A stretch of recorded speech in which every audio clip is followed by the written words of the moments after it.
লীগ, কৃষক লীগ, যত লীগ আছে তখন তো লীগের কোনো শেষ ছিল না।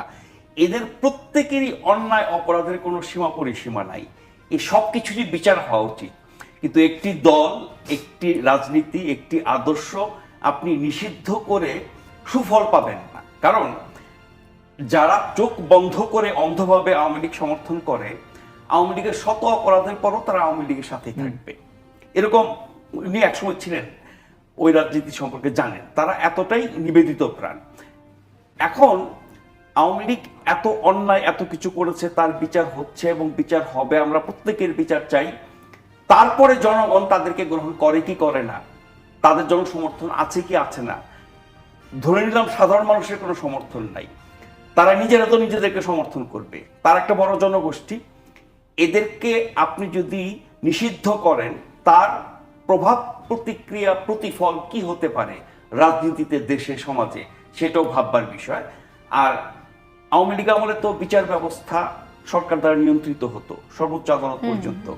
এখন ধরেন একটি রাজনৈতিক দল যারা অপরাধ করেছে তাদের আপনি বিচার করছেন, প্রত্যেকের বিচার করছেন একদম সূক্ষ্মভাবে, বা এই দলে যারা এই অন্যায়গুলো করে নাই, বহু মানুষ করেছে, কিন্তু যারা সমর্থক কর্মী তারা তো এই অপরাধগুলো করে নাই, তাদেরকে আপনি অধিকার বঞ্চিত করলে পরে সেটি যদি আদালতে ওঠে, আদালতে চ্যালেঞ্জড হয় এবং ন্যায় বিচার হয়, কি হবে আমি জানি না। সেই জিনিসগুলো ভাববার বিষয় আছে।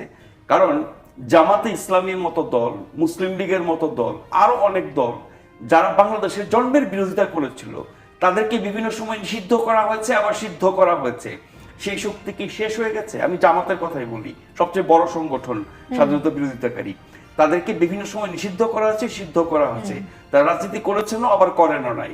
তারা বিরোধী দলে ছিলেন, তারা সরকারের ছিলেন। ব্যাপার হচ্ছে কি যে বিএনপি 16 বছর না 18 বছর সেই সেনা সমর্থিত তত্ত্বাবধায়ক সরকার 2 বছরও কিন্তু বিএনপির বিরুদ্ধেই ছিল। শুরুর দিকে 2 দল মনে হচ্ছে, পরে মনে হচ্ছে না এক দল, লক্ষ্যটা বিএনপি। বিএনপি যে 18 বছর রাষ্ট্র দ্বারা নির্যাতিত হলো, যত রকমের অন্যায় আছে তার শিকার হলো, তাতে করে বিএনপি কি শেষ হয়ে গেছে? শেষ করা গেছে? আমরা এটা বহুবার বলেছি, একটা আদর্শকে আপনি শেষ করতে পারেন না। আর বিএনপির রাজনীতি, বিএনপির ইতিহাস, বিএনপির জন্ম, বিএনপির সরকারি দলে বিরোধী দলের ভূমিকা নিশ্চয়ই অনেক ত্রুটি বিচ্যুতি আছে, সব দলেরই থাকে, কিন্তু আওয়ামী লীগের মতো এরকম শাসনের ইতিহাস তো নাই। সেই দলটিকে আপনি কি করে নাই করে দেবেন? করতে পারেন নাই।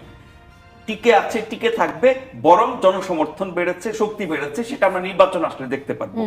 জামাতের ক্ষেত্রে একই কথা প্রযোজ্য। এখন আওয়ামী লীগের ক্ষেত্রে যদি আমরা তাই করি, তখন দেখা যাবে কি যে এরকম ফলাফলই আসবে। সেটার জন্য অনেক ভাবনা চিন্তার বিষয় আছে। আরেকটা বিষয়, আওয়ামী লীগের নেতারা কয়জন গ্রেফতার হয়েছেন এই পর্যন্ত? অথচ আমরা জানি মন্ত্রী, এমপি থেকে শুরু করে বিভিন্ন অঙ্গ সংগঠনের নেতৃবৃন্দ এবং সারা দেশে বিভিন্ন পর্যায়ে যারা আওয়ামী লীগ করত বা আওয়ামী লীগ সমর্থিত বিভিন্ন সংগঠনের নেতৃত্বে ছিল, বা নেতৃত্বে না থেকে অনেকে অনেক অন্যায় করেছে, সেই মানুষগুলো সংখ্যা অনেক, তাদের সবাইকে বিচারের আওতায় আনতে সময় লাগবে। আপনি তো শুরু করতে হবে উপর থেকে। তাহলে যারা মন্ত্রী ছিলেন, যারা এমপি ছিলেন, যারা বিভিন্ন গুরুত্বপূর্ণ দায়িত্বে ছিলেন দলের মধ্যে, এবং যাদের ভূমিকা প্রকাশ্যে দেখেছি, যাদের বিরুদ্ধে অভিযোগের কোনো শেষ নাই, তাদের কয়জন ধরা পড়েছে? আমরা তো শুনেছিলাম যে ক্যান্টনমেন্টে 600 প্লাস রাখা হয়েছে তাদের জীবনের নিরাপত্তার জন্য, যাতে পিটিয়ে না মারে। তাদের মধ্যে কয়জনকে আমরা পেয়েছি? আমরা কিন্তু সেই জবাব পাচ্ছি না। অনেককে আমরা ধরা পড়তে দেখছি না। একই সাথে কেউ কেউ পালিয়ে গেছেন সরকার পতনের পরও। একজনের ব্যাপারে আমি একাধিক বিশ্বাসযোগ্য গণমাধ্যমের বরাত দিয়ে বলছি, অন্তত একটা গণমাধ্যমে আমরা, তিনি যে বেলজিয়াম আছেন ওখানকার যে আওয়ামী লীগের নেতা, তার টেলিফোন কনভারসেশন শুনেছি যে সাবেক বা সবশেষ যিনি পররাষ্ট্রমন্ত্রী ছিলেন, যারা গণধিকৃত ছিল আওয়ামী লীগের আমলে, তার মধ্যে অন্যতম তিনি। এবং এই যে ভারতের পাচাটামি, গোলামি, দাসত্ব করার ক্ষেত্রে যার ভূমিকা অন্তত কথাবার্তায় সবচেয়ে বেশি ছিল ওবায়দুল কাদেরের পরে বা প্রধানমন্ত্রীর পরে, সেই ব্যক্তিটি নাকি পালিয়ে বেলজিয়াম চলে গেছেন। পরে কিভাবে সম্ভব? সরকারের জবাব দেওয়া উচিত।